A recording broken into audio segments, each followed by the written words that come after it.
ஆண்டவராக இயேசு கிறிஸ்துவின் நாமத்தில் என் அன்பின் வாழ்த்துக்கள். இந்த காலவேளையில் உங்களை சந்திப்பதில் மகிழ்ச்சி அடைகிறேன். இன்றைக்கு நம்முடைய தியானத்திற்காக நாம் தெரிந்து கொள்கிற வேத வசனம் எபேசியருக்கு எழுதின நிருபம் 1 அதிகாரம் 19 வசனம். அவர் உங்களுக்கு பிரகாசமுள்ள மனக்கண்களை கொடுக்க வேண்டும் என்று வேண்டிக் கொள்கிறேன். அவர் உங்களுக்கு பிரகாசமான மனக்கண்களை கொடுக்க வேண்டும் என்று வேண்டிக் கொள்ளுகிறேன். வேதம் நமக்கு தெளிவுபடுத்துகிறது. பவுல் ஒரு காரியத்தை சொல்லுகிறார். இயேசு கிறிஸ்துவை மரித்தோரிலிருந்து எழுப்பின அந்த வல்லமை நமக்குள்ளேயும் அது பலத்த கிரியைகளை செய்கிறது என்பதை நாம் அறியாமல் இருக்கிறதுக்கு, அப்படி இல்லாதபடி நாம் அறியாமல் இருக்கக்கூடாது என்று பவுல் விரும்புகிறார். அதனால்தான் அவர் சொல்லுகிறார், பிரகாசமுள்ள மனக்கண்கள். இயேசு கிறிஸ்து மரித்தோரிலிருந்து உயிரோடு கூட எழுப்பினாரே, அந்த பிரகாசமுள்ள மனக்கண் வேண்டும். அதை நாம் மறந்து விடுகிறோம். அவர் மரித்தோரிலிருந்து உயிரோடு கூட எழும்பினார் என்பதை மறந்து விடுகிறோம். அவர் மரித்தவர் 3ஆம் நாள் உயிரோடு கூட எழும்பினார் என்பதை நாம் அறியாமல் இருக்கிறோம். இயேசு கிறிஸ்து எனக்காக மரித்தார், எனக்காக உயிரோடு கூட எழுந்தார் என்று சொல்லுகிறோம். ஒவ்வொரு வாரத்திலேயும் திருவிருந்து கம்யூனியன் சர்வீஸ்க்கு போகும் பொழுது அந்த நற்கருணை ஆராதனையில இயேசு நமக்காக மரித்து உயிரோடு கூட எழும்பினார் என்பதை நினைவு கூறும்படி, இயேசு அதை தான் சொன்னார், என்னை நினைவு கூறும்படி இதை செய்யுங்கள், இப்படி நடப்பீங்கள் என்று சொன்னார். இன்றைக்கு அநேகர் நாம் அதை மறந்து விடுகிறோம். தேவாதி தேவனை நினைவு கூறுவதை விட்டு விடுகிறோம். தேவாதி தேவனை நினைவு கூறும்படி கர்த்தர் தம்முடைய கிருபையை நமக்கு விளங்க செய்ய வேண்டும் என்று மனக்கண்கள் பிரகாசமாய் மாற வேண்டும். அப்படி பிரகாசமாய் மாறுவதற்காக நான் வேண்டிக் கொள்ளுகிறேன் என்று பவுலடியார் சொல்லுகிறார். அப்படியானால் நம்முடைய வாழ்க்கையில இயேசு கிறிஸ்துவனுடைய உயிர்த்தெழுந்த வல்லமை எத்தனையோ நன்மைகளை செய்யும், எத்தனையோ அற்புதங்களை செய்யும், எத்தனையோ அதிசயங்களை நடப்பிக்கும். அந்த உயிர்த்தெழுந்த வல்லமை, இந்த உயிர்த்தெழுந்த வல்லமையை வைத்துக்கொண்டு, இந்த உயிர்த்தெழுந்த வல்லமை தான் அநேக மரித்த ஆத்துமாக்களை, மரித்த நிலையில் இருக்கிறவர்களை உயிரடைய செய்யும். ஒரு சமயம் ஒரு மனிதன் தன்னுடைய திருமணத்திற்கு ஒரு பெண் பார்த்து அந்த பெண்ணை திருமணம் செய்து கொண்டார். அந்த திருமணம் செய்த பொண்ணும் கிறிஸ்தவர், அந்த மாப்பிள்ளையும் கிறிஸ்தவர். அந்த திருமணம் செய்த பெண் முதல் இரவன்று தன்னுடைய வேதாகமத்தை கொண்டு வந்தால், அவள் கொண்டு வந்திருந்தார். அதை தன் படுக்கையில வைத்து அவங்க வீட்டுக்காரை பார்த்து, நாம் 2 பேரும் சேர்ந்து ஜெபம் பண்ணிவிட்டு நம்முடைய வாழ்க்கையை ஆரம்பிக்கலாம் என்று சொன்னார். அதற்கு அந்த மனிதன் சொன்னார், எனக்கு இந்த வேதாகமத்தின் மேல் நம்பிக்கை இல்லை, இதை தயவு செய்து என் கண்ணுக்கு முன்னாடி கொண்டு வந்து விடாதே. இப்ப நீங்க கிறிஸ்தவர் தானே? கிறிஸ்தவன் தான், சர்ச்சுக்கு போவீங்களா? இதோ இன்னைக்கு தான் வந்தேன், உன் கூட உன்னை கல்யாணம் பண்ண வந்தேன். ரொம்ப வேண்டா வெறுப்பாய் அந்த மனிதன் பேசினான். இனி இந்த புத்தகத்தை நான் பார்க்கக்கூடாது, பார்த்தால் உன்னை வெட்டி விடுவேன் என்று சொல்லி மிரட்டி விட்டார்.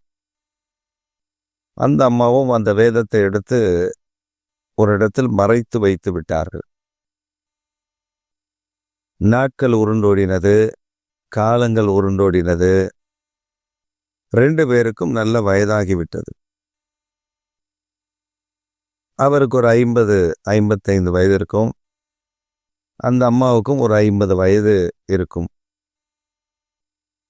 இப்படிப்பட்ட அந்த வாழ்க்கை, அந்த வாழ்நாட்கள். அவர் அவங்க வீட்டுக்காரர் இது சபைக்கும் அனுப்ப மாட்டார், ஜெபிக்கவும் ஜெபிக்கக்கூடாது. இந்த அம்மா அவர் வீட்டில் இல்லாத நேரத்தில் ஜெபம் பண்ணுவாங்க.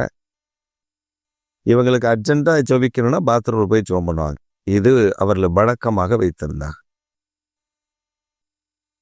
ஒரு நாள் அவர் தன்னுடைய அன்றாட வாக்கிங் போய்விட்டு வந்து ஒரு காஃபி அருந்து கொண்டே பேப்பர் படிப்பார். இது அவருடைய வழக்கம். இது வழக்கமான வேலை. காலையில் எழும்பின உடனே வாக்கிங் போவார். வாக்கிங் போயிட்டு வந்து பேப்பர் படித்து ஒரு காஃபி குடிச்சுட்டா அடுத்த வேலைக்கு அவர் போவார். அப்படிப்பட்ட ஒரு மனிதர் திடீரென்று தன் மனைவியை கூப்பிடுகிறார். வாக்கிங் போய்விட்டு வந்து உட்கார்ந்து காஃபி குடிக்கிறார். திடீரென்று தன் மனைவியை கூப்பிடுகிறார். ஒரு பக்கம் கை, ஒரு பக்கம் கால் இழுத்து கொண்டது, வாய் குளர ஆரம்பித்தது. இந்த அம்மா வேகமாய் அந்த பேப்பர்லாம் கையிலேருந்து கீழே விழுந்தது. இந்த அம்மா வேகமாக உள்ளே போய் அன்றைக்கு வைத்தார்களே ஒரு பைபிள், அவர் வேண்டாம் என்று சொன்னார், அந்த பைபிளை எடுத்து தட்டி, தூசியை தட்டி சங்கீதம் 91 எடுத்து வந்து அவர் கையில் கொடுத்து சத்தமாக வாசிங்கன்னு சொன்ன. அப்போது அவர் கொன்றும் சொல்ல ஓடவில்லை. அவர் அப்படியே அந்த பைபிளை விடுத்து பார்த்து வாசிக்க ஆரம்பித்தாராம். சத்தமாக வாசிக்க ஆரம்பித்தாராம். நல்ல சத்தமாக வாசிங்கன்னு சொன்னப்ப அவர் வாசித்திருக்கிற 91ஆம் சங்கீதத்தை வாசித்த பொழுது அவர்கள் சொன்ன, திரும்ப வாசிங்க. அவர் திரும்ப வாசிக்கும் பொழுது எந்த கால் வழியாக, நரம்பு வழியாக அந்த செயலிழப்பு முன்னெடுக்கப்பட்டதோ அதே அந்த நரம்பு வழியாகவே அந்த செயலிழப்பு செயல்படுகிற தன்மை குறைவுகள் மாறி எல்லாம் செயல்படும்படி உறுப்புகள் செயல்பட ஆரம்பித்தது. அது அப்படியே கால் வழியாக கீழே இறங்கிவிட்டது. நன்றாக மாறிவிட்டார். அவர் சொல்லுகிறார், என்ன ஒரு ஆச்சரியம்! வேதத்தை நான் வாசித்தேன், கர்த்தர் எனக்கு பரிபூர்ண சுகத்தை தந்தார். அன்றைக்கு பிடித்த வேதம் இன்றைக்கு வரை நான் விடவில்லை. அவருக்காக நான் ஏதாகலும் செய்ய ஓடுவேன் என்று சொல்லி அவரை நான் ஒரு சமயம் ஒரு திருமண காரியத்திற்காக நான் அவரை சந்திக்க நேரிட்ட பொழுது அவர் தன்னுடைய சாட்சியை எனக்கு இப்படி கூறினார்.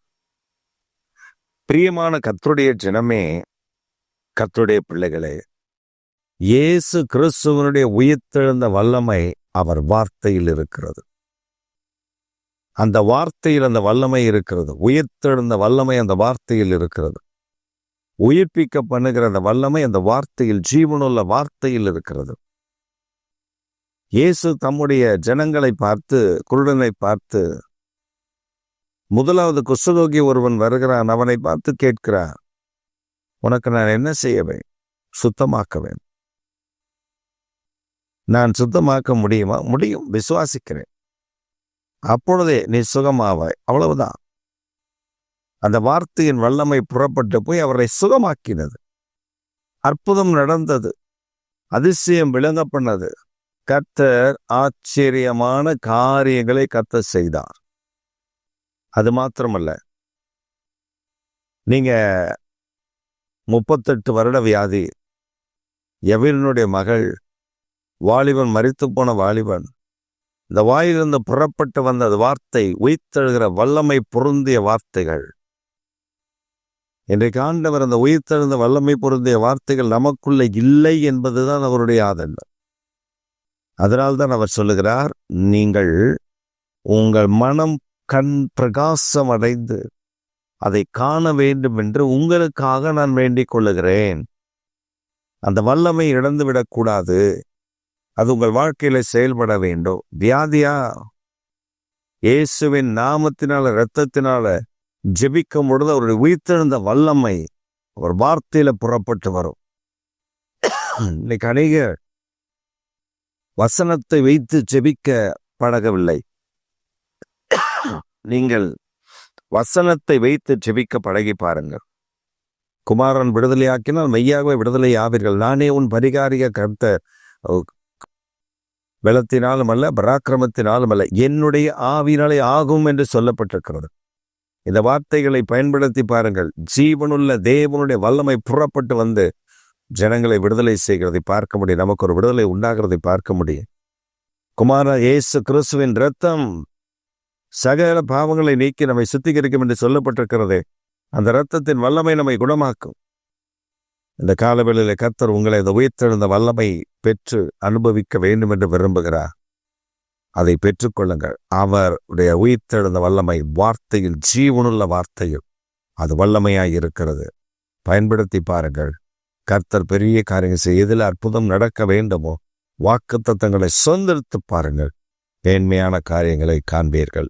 ஆமென், ஆமென்.